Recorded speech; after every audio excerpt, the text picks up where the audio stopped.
আসসালামু আলাইকুম। আজকে আমি রান্না করব কাতাল মাছ দিয়ে টমেটো জলপাই দিয়ে ভুনা করব।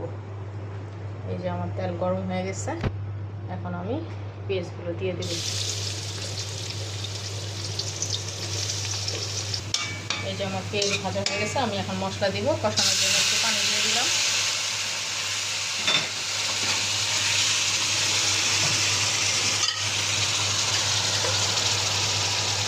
হলুদ দিলাম,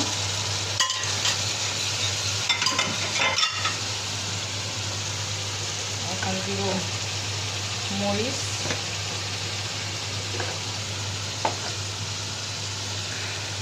এখানে আছে রসুন আর জিরা বাটা, দিব লবণ, এখন দিয়ে দিলাম ধনিয়ার গুঁড়ো, টমেটো, আর এগুলো দিব একটু পরে। মশলা কষানো হচ্ছে, কষানো হোক ভালো। কখনো কষানো হয় নাই, টমেটোগুলো গলেনি, একটু নরম হোক টমেটো। মশলা কষানো হয়ে যাচ্ছে, কিন্তু টমেটোগুলো এখনো রয়েছে, আসছে না। আমার মশলা কষানো হয়ে গেছে, মাছগুলো দিয়ে দিলাম।